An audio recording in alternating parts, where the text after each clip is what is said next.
I'm Fran, Master of Pawtucket Lodge here in East Bridgewater. With me tonight is Fred Milliken, past master of Plymouth Lodge in Plymouth. Fred? We're going to see quite a picture this evening, Fran, and for the general public, I think it's going to be most illuminating because it is a Civil War picture, but I think that when we talk about brotherly love and affection, I think the people out there really don't have a good concept of what we're talking about or how really deep it goes. Right. This tape illustrates why the Masonic Memorial at Gettysburg came into being and how it was made. It is put out by the Grand Lodge of Pennsylvania. It's quite a tape. It is a Civil War drama, and I understand we were talking earlier about crossing back and forth in the lines, and I wish you would make a comment about that. Oh, yes.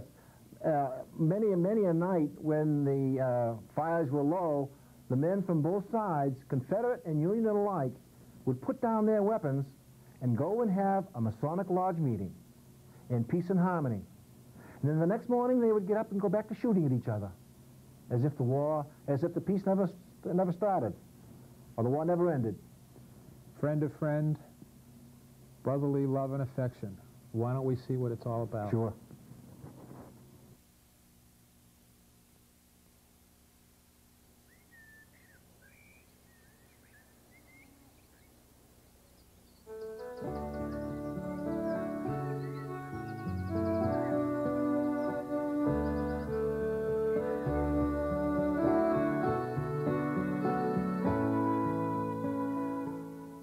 No war is ever kind. But even in the mightiest battle, there are moments when the bonds of brotherhood are stronger than the power of the sword.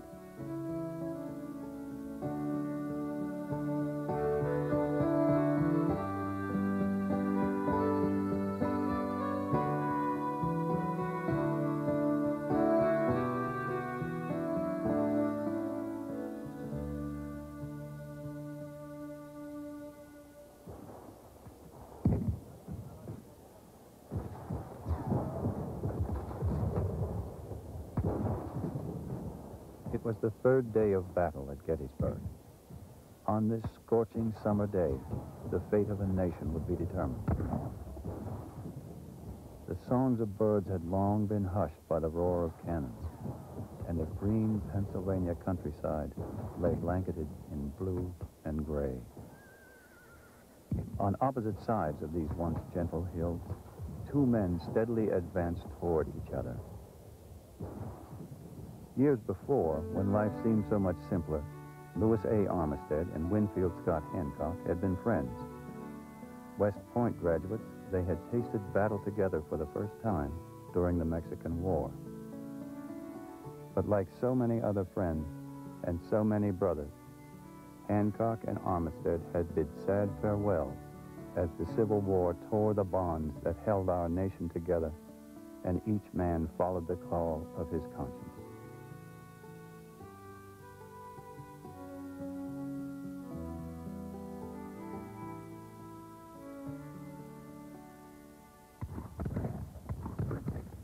The sun blazed high overhead on this third day of July, 1863, as the two friends rushed steadily onward. Now generals, both men would play crucial roles in the outcome of this pivotal battle. By 2 o'clock, the thunderous cannonade had stopped, and 12,000 Confederate troops rallied for what would become the most massive charge in the history of our country. Pickett's charge had begun. With the steely determination of men who are hungry for victory and who long for home, the Confederate troops headed across the open fields. Atop Cemetery Ridge, General Hancock and his men watched in silence as a majestic wave of gray pushed steadily toward them. All was quiet on the battlefield. Then, as the Confederate lines grew closer, the Union guns exploded in a torrential burst of fire. Volley after volley, the Confederate lines dissolved, reformed and pushed forward, charging toward the stone wall that divided the rival armies. On the other side of the wall, General Hancock and his men were determined to defend the territory courageously protected by the Union during 2 days of savage fighting. Rallying his men forward, General Armistead was equally determined to wrest away the Union's advantage. As the Confederate lines gave way to the fury of the Union cannons, Armistead rushed over the wall with a force of only 150 men. At the height of the struggle, Armistead was mortally wounded by a Union sharpshooter. As he lay dying in enemy territory, Armistead called out a sign of distress, which was heard by men of the 72nd Pennsylvania. Recognizing a fellow Freemason in need, the Union soldiers risked their lives to carry the Confederate general to safety. Moved by his suffering, a Union captain by the name of Henry Bingham offered Armistead his assistance. In a letter to General Hancock, Bingham describes his brief encounter with the general's friend. I saw Armistead first at the high point of the enemy's repulse. Observing the great suffering the prisoner was in, I dismounted from my horse and inquired of the prisoner his name. He replied, "General Armistead of the Confederate Army." Observing that his suffering was very great, I said to him, "General, I'm Captain Bingham of General Hancock's staff, and if you have anything valuable in your possession which you desire taken care of, I will take care of it for you."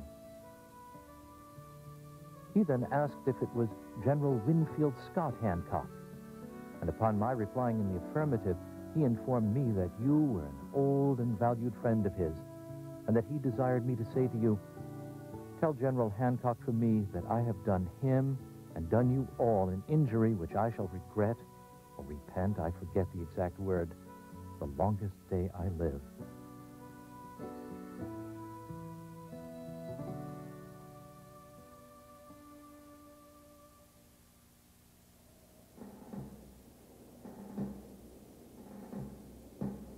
Today, as the wind on the Gettysburg Hills whispers the goodbyes of the men who once fought and died here, tall standing memorials pay tribute to their bravery.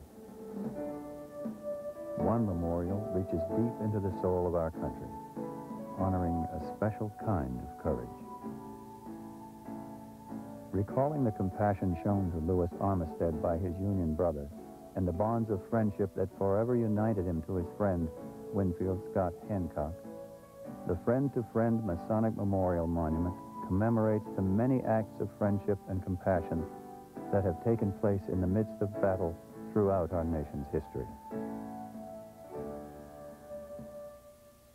Conceived and developed by the Grand Lodge of Free and Accepted Masons of Pennsylvania, the memorial is unique in that it is the first effort of its kind between the National Park Service and any organization. The National Park Service was approached about a year ago by the Masons with an offer to erect a monument on the battlefield to honor Masons who fought in the Civil War. After some discussion, we agreed on a location, namely the cemetery annex. After some more discussions, the Masons not only agreed to erect a monument, but to develop the annex as planned for by the National Park Service some time ago. This is important to the National Park Service because funding had never been available to the National Park Service to do the development. Therefore, their offer was graciously accepted.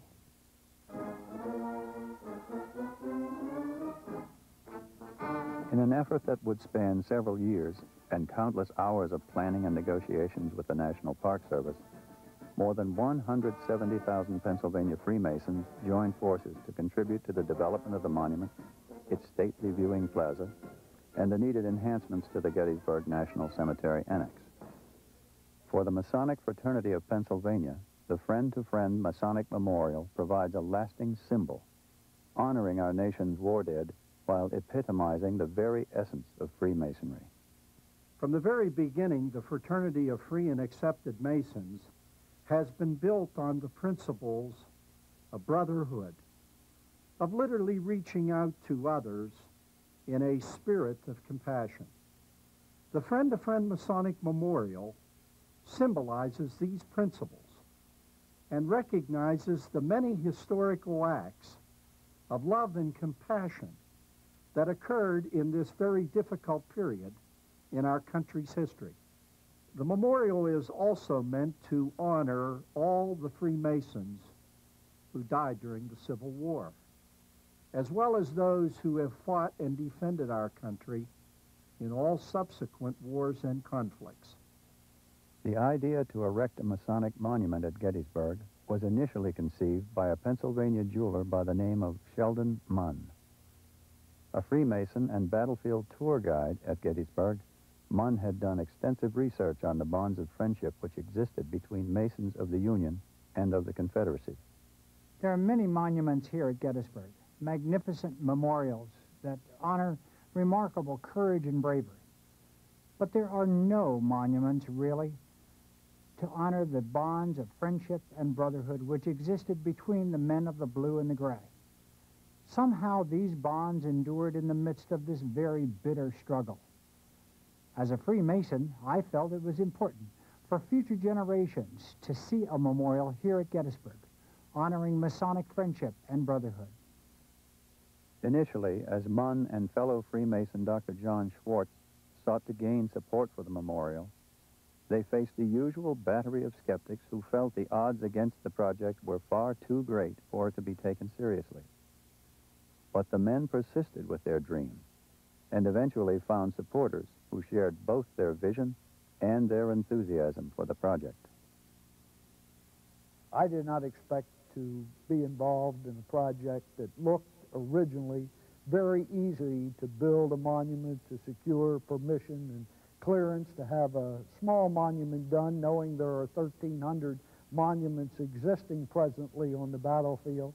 However, as ours grew into a memorial, it became both exciting, it became very complex, and the obstacles that we had to encounter and overcome became very challenging and very time-consuming, however, very, very satisfying.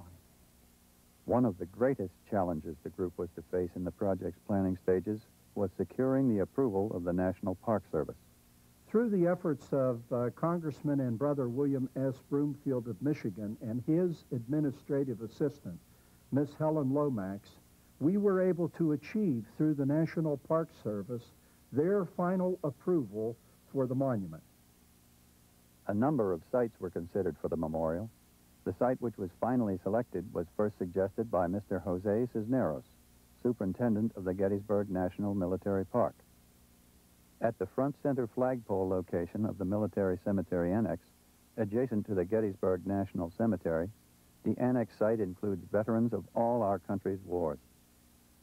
For the fraternity, this proved to be the ideal site for the location of the Friend-to-Friend Masonic Memorial Monument.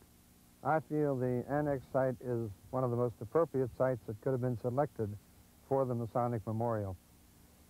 The cemetery is part of our hallowed ground at Gettysburg and is a burial site for our soldiers and veterans who have fought in all of our wars since the Civil War. The monument depicts bonds of compassion and brotherhood, which have been such an integral part of all of our fighting forces in all of our conflicts. And I think the site is one of the best ones that could possibly have been selected for this monument. The original concept proposed by the fraternity for the memorial sculpture portrayed life-size bronze figures of the two friends, Union General Winfield Scott Hancock and Confederate General Lewis A. Armistead, shaking hands. According to park historians, this concept stood little chance of approval in Washington because it could not be considered an accurate representation of an historic event. Armistead and Hancock had been friends before the Civil War, but they never actually met on the battlefield at Gettysburg. So any memorial portraying the two men shaking hands couldn't really be considered historically accurate. However, there was a documented incident involving Captain Henry Bingham assisting General Armistead during Pickett's charge. Since they were both Masons, I suggested that we use this incident as the basis for the proposed sculpture. his concept would then stand a better chance for approval in our Washington office. Following the park historian's suggestion, the Masons commissioned noted military sculptor Ron Tunison to create a bronze monument portraying the Union captain rendering assistance to the Confederate general, Lewis Armistead. A passionate art historian and Civil War expert, Tunison delved eagerly into the historical research in order to ensure the accuracy of each detail. With military history and military art, I really feel, aside from just creating an incredible piece of art, you have kind of an obligation if you're creating a scene out of the past, like Civil War, like what I'm doing here with Armistead and Bingham, to the best of what's available, research and get these pieces as historically accurate as possible. And I personally feel that it's a very important thing because you're portraying something out of history. As Tunison explored the details that would transform the friend-to-friend memorial into a vivid historical portrait, he sought a deeper understanding of the bonds which had brought these men together on the Gettysburg battlefield. There was a great brotherhood between Freemasons during the Civil War, even though they were on opposing sides, like brother against brother. And that was one of those things that I wanted to try to create, that tenderness. I mean, here are two enemies that just moments earlier were trying to kill each other. Now that particular aspect of the battle is over, and now they're helping each other out. And that's one of those powerful things that has always fascinated me about the Civil War period. From its very beginnings, reaching out to others in the spirit of brotherhood has been the cornerstone of the Masonic philosophy.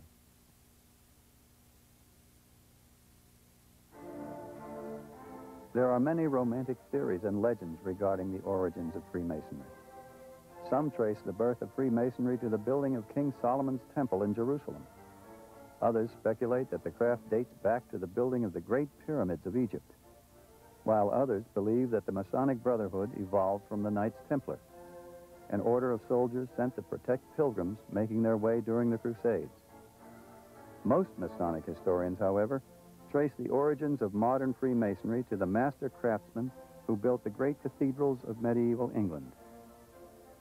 Fiercely proud of skills handed down from generation to generation, these master stonemasons carefully guarded the techniques of their trade in order to avoid crude imitations by unskilled workers, and to ensure that these great cathedrals would be true reflections of their own spiritual faith and inspiration. What we know today as Freemasonry most probably had its beginnings in the trade associations for stoneworkers in Great Britain. In the 17th century, as the construction of the great cathedrals slowly came to an end, these lodges of stonemasons began accepting speculative member masons who did not practice the trade. At a time of political and religious intolerance in British history, the lodges provided an environment where men could exchange ideas freely. Organized Freemasonry begins in the year 1717, when 4 London lodges joined together to form the premier Grand Lodge of England. As time went by, Freemasonry evolved into a brotherhood of men who shared a common belief in a supreme being, who were dedicated to the pursuit of knowledge through the study of the arts and sciences, and who practiced a philosophy of goodwill towards one's fellow man. It is ideals such as these that have attracted some of the world's greatest minds to the Masonic fraternity. Thinkers such as Voltaire, literary figures and renowned composers such as Sir Walter Scott and Franz Joseph Haydn, as well as diversely talented men who have influenced the course of history. 13 signers of America's Constitution were Freemasons, as well as 14 presidents. For over 2 centuries, Freemasons, despite their various backgrounds, have all shared a common philosophy. This philosophy was perhaps best captured by George Washington when he wrote of the bonds which unite the Masonic fraternity. I conceive them to be founded in benevolence and to be exercised only for the good of mankind. Just as the Masons of old passed their skills from man to man, generation to generation, the Masons of today share their time and their talents with those in need. Today, Freemasons across the country contribute over $2 million every day in support of a wide range of charities and medical research efforts, with each Masonic family championing its own charitable cause. Perhaps the most widely recognized of the Masonic charities are the Shriners Children's Hospitals. Located throughout North America, the 22 Shriners Hospitals treat thousands of crippled children and burn victims each year, totally without charge. Another nationally recognized Masonic charity, the Knights Templar Eye Foundation, provides access to eye surgery, hospitalization, and medical care to those unable to afford such treatment. Supported by York Rite Masons, who are Knights Templar, the foundation also provides grants for eye research. To aid in the battle against muscular dystrophy, Masons who belong to the Tall Cedars of Lebanon raise over $500,000 each year to help conquer this crippling disease, while Scottish Rite Masons direct more than $1 million annually toward research into the causes of schizophrenia, a mental illness affecting millions. In addition to these nationally recognized efforts, Masonic lodges throughout the country also demonstrate their commitment to the Masonic principles of brotherhood and compassion. Through the Grand Lodge of Pennsylvania, its Blue Lodges, and the families of Freemasonry, Pennsylvania Masons support and administer a variety of charitable programs.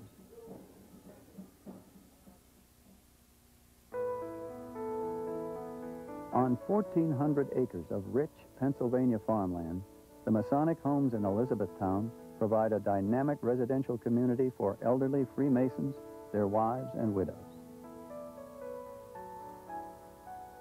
In this peaceful setting, the Grand Lodge of Pennsylvania meets the varied needs of its residents, providing skilled nursing and rehabilitative services, help with daily living activities, and friendly companionship.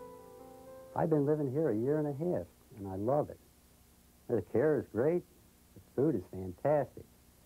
The surroundings are beautiful. So what more could anyone really ask for?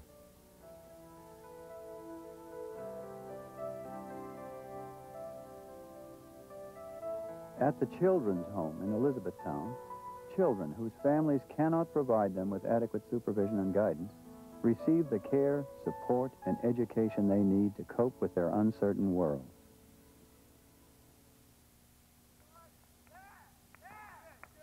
Dedication and commitment to youth have always been part of the Masonic mission. Through the Pennsylvania Youth Foundation at Elizabethtown, Pennsylvania Freemasons offer tomorrow's leaders a range of educational programs to help build better citizens. As Masons, we believe that education is one of the best legacies that we can leave our children and the children of our community. This is what we strive for in all of our youth programs. Doing the best for our children often means grappling with difficult issues. Through a program of grant assistance and teacher training, the Pennsylvania Masonic Foundation for the Prevention of Drug and Alcohol Abuse Among Children is helping to combat the tragedy of adolescent substance abuse.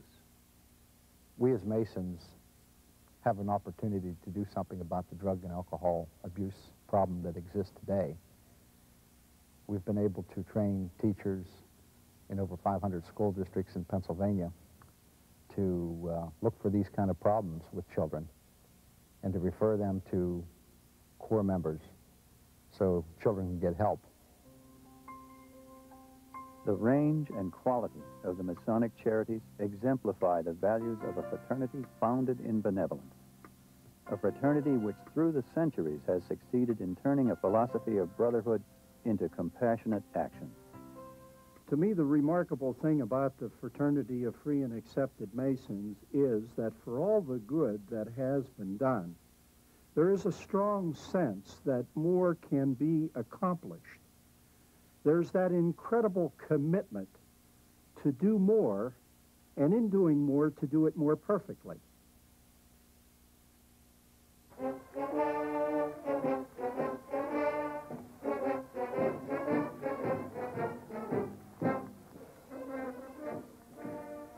At Gettysburg, the Masonic commitment to brotherhood takes on new meaning as the Masonic Fraternity of Pennsylvania celebrates the bonds of friendship which united its brethren during the most divisive period in our nation's history.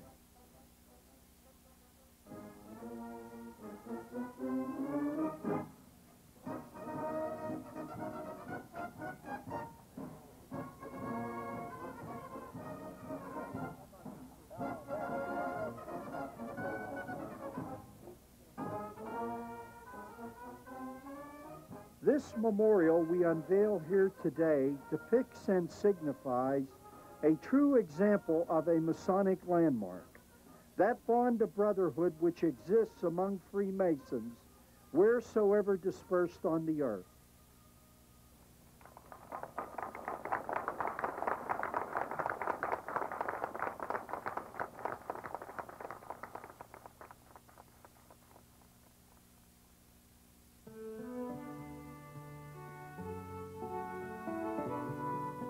Today, the Friend-to-Friend Masonic Memorial Monument at Gettysburg stands as a symbol of the bonds of brotherhood, a symbol that will remind generations to come of the enduring strength of friendship and the remarkable power of compassion.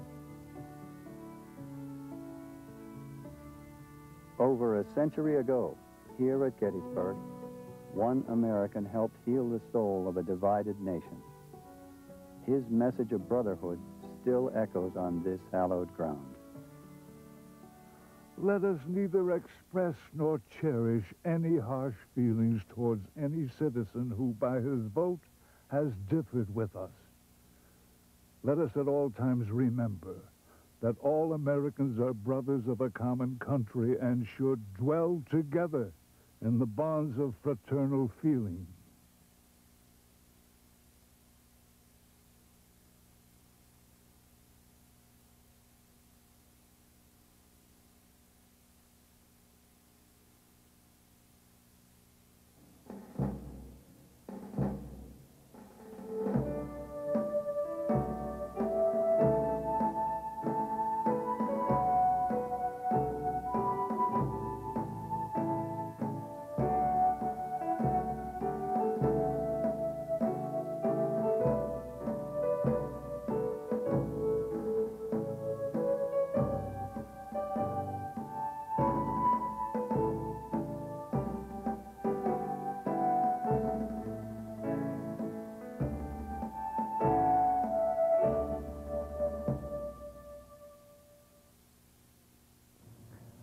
I hope you enjoyed the show tonight.